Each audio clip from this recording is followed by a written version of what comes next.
How are you both doing today? Good. Thank you so Wonderful. much. How are you? Good. Thank you so much for taking the time to do the interview with me. I would love to kind of jump in. I watched the movie last night. Been a big John Green fan for quite some time, and I think it's only proper to open up an interview about a John Green movie with what is your favorite John Green book?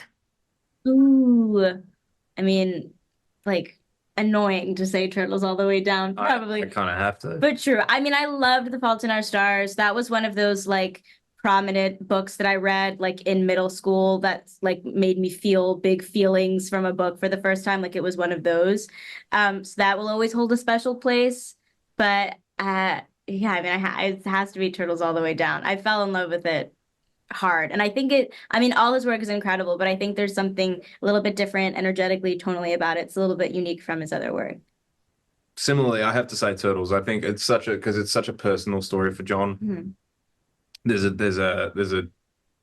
a touch and a heart to it that you kind of can't come away from. Every time you read it, you kind of you get magnetized, it was really easy to fall in love with the script and fall in love with the story and kind of just keep going back to the book for more and more detail.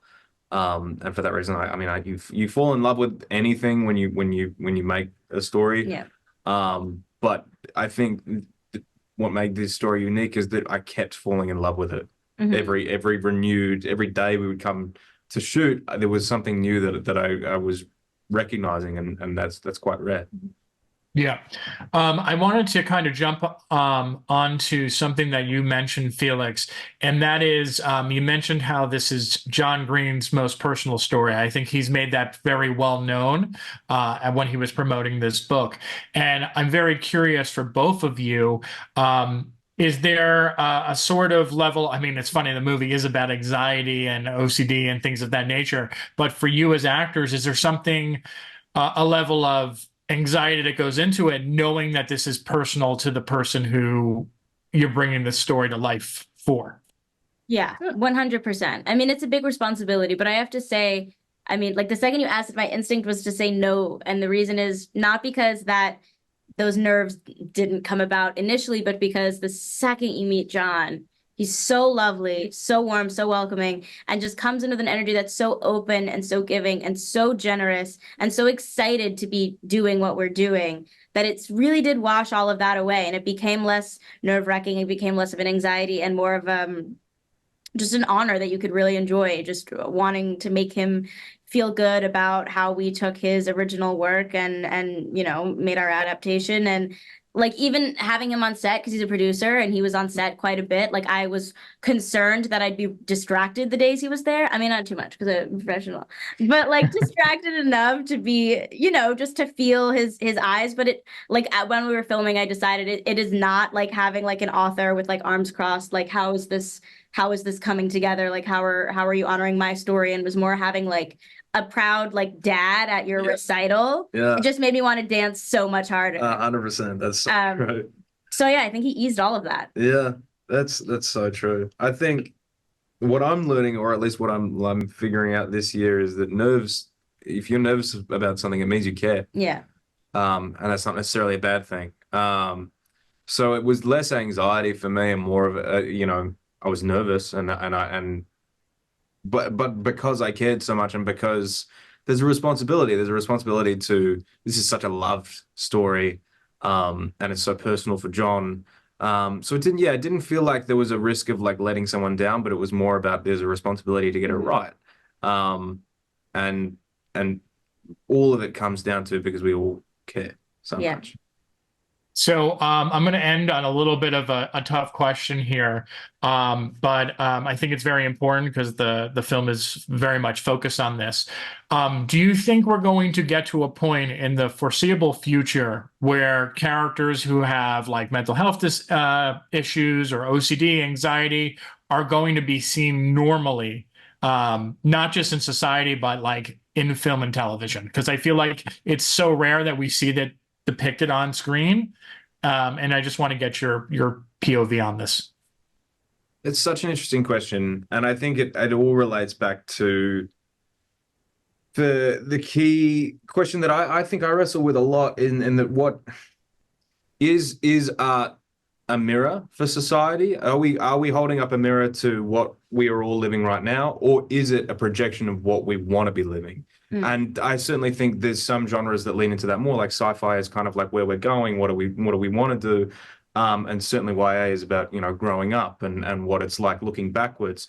And I certainly think with any project and with any intention that you try to bring, you can kind of set the kind of stories that you want to be in the world. And I certainly think with this one, we have maybe the responsibility, maybe the inclination to show empathy for something that isn't recognized in the zeitgeist or isn't necessarily seen for what it is. John posted a TikTok recently where he was talking really honestly about, he said, he had never seen OCD represented in a way that he felt seen. And, and I had never thought of it that way. And that, like when it's seen, it gives you superpowers. It's like Monk, he can solve problems, or it's someone who's just like really, is a clean freak. And it's very rare that people have taken the time to actually explore what this is and how it is to actually live with this experience.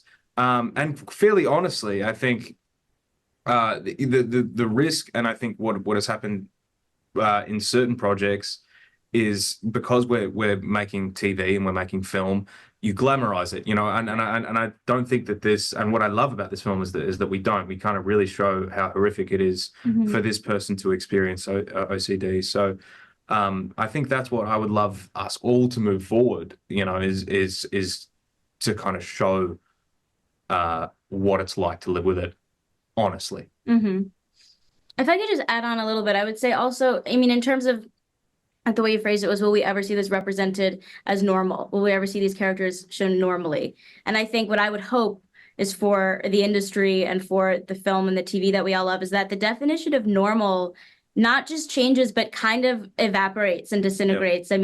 So long as, we have that box, that club of like what is normal, which is quite formulaic and strict and beige and narrow. A whole lot of things will be viewed as abnormal, as strange. My hope for the industry is that just completely dissolves so that we can recognize this more as a tapestry rather than, the normal acceptable collection of traits or experiences and everything on the outskirts. In terms of, mental health specifically, I think as opposed to hoping it might be viewed more normally, I would hope that it might be viewed more accurately, more widely, with more variation, where we have stories like this, which is heavily focused on the experience of OCD to the point that the viewer is invited to live inside the obsessive compulsions with the main character, and other stories where it exists for characters, but is maybe not the main theme of the story, which is what we see for a lot of things when we try to talk about them more deeply. We sometimes have to start with the stories about that thing and then sort of graduate to stories where it's included, but it does not need to be, like the main subject matter.